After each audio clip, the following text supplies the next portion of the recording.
എല്ലാം പൊറുക്കുന്നു സ്നേഹം, നല്ലോരിടയാ നിന്ദാനം.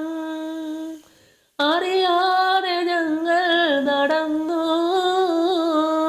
സദയം ക്ഷമിക്കേണമേ നീ. മുറിവുണക്കേണമേ നാഥാ, മനസ്സിൻ വ്യതയകറ്റേണമേ നാഥാ. കർത്താവിൽ എനിക്ക് ഏറ്റവും പ്രിയപ്പെട്ട ഒരു 78-ാം സങ്കീർത്തനം അതിൻ്റെ 36 മുതലുള്ള വചനഭാഗങ്ങൾ നമുക്ക് വായിക്കാം. എങ്കിലും അവർ വാഗൊണ്ട് അവനോട് കപട സംസാരിക്കും, നാവ് കൊണ്ട് അവനോട് ഭോഷ്ക് പറയും. അവരുടെ ഹൃദയം അവങ്കിൽ സ്ഥിരമായിരുന്നില്ല, അവൻ്റെ നിയമത്തോട് അവർ വിശ്വസ്തത കാണിച്ചതുമില്ല.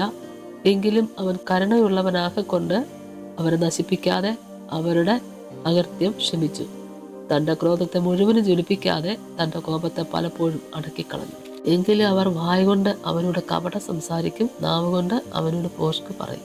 അവരുടെ ഹൃദയം അവങ്കൽ സ്ഥിരമായിരുന്നില്ല, വാഗൊണ്ട് അവനോട് കപട സംസാരിക്കുന്നു, നാവ് കൊണ്ട് അവനോട് ഭോഷ്ക് പറയുമെന്ന് പറഞ്ഞു.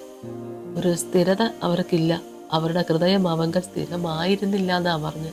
ചിലപ്പോൾ നമുക്കറിയാം, അത്ഭുതത്തിൻ്റെ സാക്ഷി പറയുന്നവർ, കേട്ടിരിക്കുന്നവരുടെ ഹൃദയത്തിൽ അത്ഭുതമേറിയ സാക്ഷ്യമാണെന്നോർത്ത് ഈ സാക്ഷ്യം കേൾക്കുമ്പോൾ അനേകരെ തൃപ്തിപ്പെടുത്തുന്ന, അത്ഭുതപ്പെടുത്തുന്ന അനേക സാക്ഷികൾ പറഞ്ഞിട്ടുള്ള പലരും ഇന്നിവിടെ ഇരിക്കുന്നു. ദൈവമക്കളെ, സത്യം ചെയ്ത നിന്റെ പണ്ടത്തെ കൃപകൾ എവിടെ? ഇതാരോട് ചോദിക്കുന്നു? ഇന്ന് ഈ വചനഭാഗം കേൾക്കുമ്പോൾ പ്രിയപ്പെട്ട ദൈവമക്കളെ, മറന്നു പോകരുതേ. നടത്തിയ വിധങ്ങളെ മറന്നു പോകരുതേ. ദൈവത്തെ മഹത്വപ്പെടുത്തി സാക്ഷി പറഞ്ഞത് മറന്നു പോകരുതേ. പറയാനുള്ള കൃപയും കൃപാവരങ്ങളും ദൈവം തന്നില്ലായിരുന്നു. നമ്മുടെ ഹൃദയം സ്ഥിരമായില്ല എന്ന് നമുക്ക് തോന്നുന്നുണ്ടെങ്കിൽ ദൈവത്തോട് പ്രാർത്ഥിക്കണം. കർത്താവേ, ദാവീദ് രാജാവ് ഊണലൊന്നും അപേക്ഷിച്ചില്ല, ഒരു നിർമ്മലമായ ഹൃദയം തരണം. ദൈവമേ സ്തോത്രം. അത്ര മാത്രമല്ല ദാവീദ് രാജാവ് ദൈവത്തോട് ചോദിച്ചത്. വചനം വീണ്ടും കേൾപ്പിക്കുകയാണ്, 38-ാം വാക്യം. എങ്കിലും അവൻ കരുണയുള്ളവനാകൊണ്ട് അവൻ അവരെ നശിപ്പിക്കാതെ അവരുടെ അകൃത്യം ക്ഷമിച്ചു. കർത്താവ് കരുണയുള്ളവനായതുകൊണ്ട് ഇന്ന് നമ്മളൊക്കെ ജീവിച്ചിരിക്കുന്നു. തൻ്റെ ക്രോധത്തെ മുഴുവനും ജ്വലിപ്പിക്കാതെ തൻ്റെ കോപത്തെ പലപ്പോഴും അടക്കിക്കളഞ്ഞു. പലപ്പോഴും നമ്മൾ ഓർത്തിട്ടില്ല, ഇപ്പം തീരും, പക്ഷെ വീണ്ടും യഹോവയുടെ കോപത്തെ യഹോവ തന്നെ അടക്കിക്കളയുന്നൊരു അനുഭവമാണ്. യഹോവ ഒന്ന് കോപിച്ചാൽ തിരുമുമ്പിൽ ആര് നിൽക്കും? പ്രിയപ്പെട്ട ദൈവമക്കളെ, എത്ര വേഗം കർത്താവിൻ്റെ തിരുസന്നിധിയിലേക്ക് മടങ്ങി വന്ന് നഷ്ടപ്പെട്ട താലന്തുകൾ തിരിച്ചെടുത്ത് കർത്താവിന് നല്ലൊരു സാക്ഷിയെ തീരുക. വർഷങ്ങളൊക്കെ ഒത്തിരി കടന്നു പോയിട്ടുണ്ടാവും. ദൈവസന്നിധിയിൽ തെറ്റിപ്പോയവർ ഇന്ന് കേട്ടുകൊണ്ടിരിക്കുന്ന പ്രിയപ്പെട്ടതേ, നാളുകൾക്ക് മുമ്പ് വളരെ മനോഹരമായ സാക്ഷികളൊക്കെ പറഞ്ഞ് ദൈവാലയത്തിലെ ശുശ്രൂഷകളൊക്കെ ചെയ്തിട്ട് നിസ്സാര ഒരു കാര്യത്തിലായിരിക്കാം, ചിലരുടെ വായിൽ നിന്ന് വേണ വാക്കായിരിക്കാം ദൈവസന്നിധി തെറ്റിപ്പോയത്, ചിലരുടെ പ്രവൃത്തികളായിരിക്കാം. ദൈവമക്കളെ, ചെയ്ത് തെറ്റ് അവങ്കിലേക്ക് നോക്കിയാരും ഒരു നാളിൽ ലജ്ജിച്ചു പോയിട്ടില്ല. അവങ്കിലേക്ക് നോക്കേണ്ട നമ്മൾ ലോകക്കാരുടെ വാക്കുകൾ കേട്ട് തെറ്റിപ്പോകരുത്. ലോകക്കാരുടെ ഒരു വാക്ക് കേൾക്കുമ്പോൾ കലക്കി മറിക്കുന്ന വാക്കുകൾ കേൾക്കുമ്പോഴും നമ്മളൊന്ന് ഓർക്കണം, ഞാൻ ആരായിരുന്നു, എന്തായിരുന്നു, എന്നോട് ദൈവം ഇത്രത്തോളം കരുണ കാണിച്ചില്ലേ? എത്ര വലിയ സാക്ഷ്യത്തിന് ദൈവം എന്നെ ഒരുക്കി.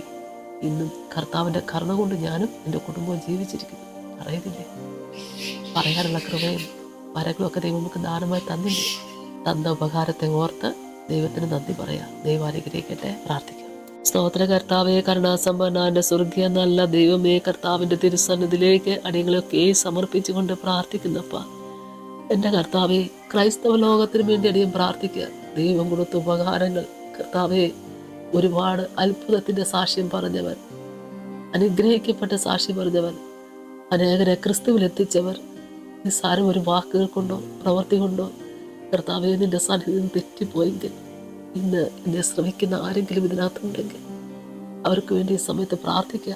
നഷ്ടപ്പെട്ട താലന്തുകൾ തിരിച്ചെടുത്തുകൊണ്ട് ഇരട്ടി പങ്ക് കൃപയോടെ കർത്താവിന് വേണ്ടി ജീവിപ്പാൻ കർത്താവ് ഒരുക്കണമേ എന്ന് പ്രാർത്ഥിക്കുന്നപ്പ അത്ഭുതത്തിൻ്റെ സാക്ഷിക്കാൻ നിന്റെ മക്കളെ ഒരുക്കണമേ. ഇരട്ടി പങ്ക് കൃപയോടെ ജ്വലിച്ചു നിന്ന് ശുശ്രൂഷിക്കുവാൻ ദൈവം സഹായിക്കണമേ. കർത്താവെ, മനസ്സ് പുതുക്കി ഒന്ന് രൂപാന്തരപ്പെടുവാൻ, ഏറ്റു പറഞ്ഞ് രക്ഷ പ്രാപിപ്പാൻ ദൈവം സഹായിക്കണേ. ഇന്നും എൻ്റെ കർത്താവെ, അവിടുത്തെ ദയ ഓർക്കുവാൻ എൻ്റെ മക്കളെ സഹായിക്കണമേ. യേശുവിൻ്റെ നാമത്തിൽ തന്നെ ആമേൻ.